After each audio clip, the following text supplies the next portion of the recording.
வணக்கம் தோழிகளே, பிரபஞ்சம் சேனல் தங்களை அன்புடன் வரவேற்கின்றது. இன்னைக்கு நம்ம கோலம் வீடியோ தாங்க பார்க்க போகிறோம். அந்த கோலத்தை போடும்போதே தமிழர்களின் முக்கியமான பாரம்பரிய விழாவான ஆடிப்பெருக்கு பற்றி தாங்க நான் பேச போகிறேன். இந்த ஆடிப்பெருக்கு விழாவானது ஆடி மாதம் 18ஆம் தேதி அன்று தாங்க கொண்டாடப்படும். இந்த நாளில் ஆறுகள், ஏரிகள் போன்ற நீர்நிலைகளில் நீர்வரத்து அதிகரிக்க தொடங்கும். எனவே தான் நீருக்கு நன்றி சொல்லும் விதமாக இந்த விழாவானது கொண்டாடப்படுகிறது. நீர் இல்லாமல் நம்மளால் வாழ முடியாது. விவசாயம், குடிநீர், தொழில் என அனைத்துக்குமே நீரின் அவசியம் தேவைதான். நீரின் அவசியத்தை உணர்த்தும் விதமாகவும் இந்த ஆடிப்பெருக்கு விழாவானது கொண்டாடப்படுது. இந்த ஆடிப்பெருக்கு விழா காவிரி நதிக்கரையில் தான் மிகவும் சிறப்பாக கொண்டாடப்படும். மக்கள் அனைவரும் அதிகாலையிலே எழுந்து நீர்நிலைகளுக்கு சென்று இந்த ஆடிப்பெருக்கு விழாவை வழிபடுவாங்க. அவ்வாறு நீர்நிலைகளுக்கு செல்லும்போது மக்கள் மஞ்சள், குங்குமம், மலர்கள், காப்பரிசி, எலுமிச்சம்பழம், மஞ்சள் நூல் போன்றவைகளை வைத்து வழிபடுவார்கள். இந்த விழாவினை பல மக்கள் பலவிதமாக அவரவர்கள் முறைப்படி வழிபடுவார்கள்.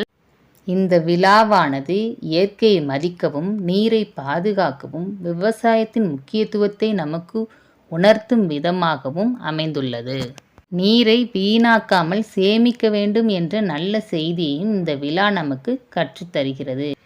எனவே ஆடிப்பெருக்கு விழாவானது பண்டிகையாக மட்டுமல்லாமல் இயற்கைக்கு நன்றி சொல்லும் நாளாகவும், விவசாயத்தை போற்றும் நாளாகவும், நீரின் அருமையை உணர்த்தும் நாளாகவும் கொண்டாடப்படுகின்றது. எனவே மக்கள் அனைவரும் ஒன்று கூடி நீர்நிலைகளுக்கு சென்று ஆடிப்பெருக்கு விழாவினை சிறப்பிக்குமாறு மிகவும் பணிவுடன் கேட்டுக்கொள்கின்றேன். அனைவருக்கும் ஆடிப்பெருக்கு விழா நல்வாழ்த்துக்கள். என்னுடைய கோலம் உங்களுக்கு பிடிச்சிருந்தாலும், ஆடிப்பெருக்கு விழா பற்றிய நான் கூறிய கருத்து உங்களுக்கு பிடித்திருந்தாலும் உங்களுடைய கருத்தை கமெண்டில் சொல்லுங்கள். என்னோடய சேனலை சப்ஸ்கிரைப் பண்ணுங்கள். இது போன்ற வீடியோக்கள்லாம் நீங்கள் பார்க்கணுன்னு விரும்புனீங்கன்னா என்னோடய சேனலை சப்ஸ்கிரைப் செஞ்சுக்கோங்க. நான் ஒரு வீடியோவில் சங்கு கோலம் போட்டு காமிச்சிருப்பேன்.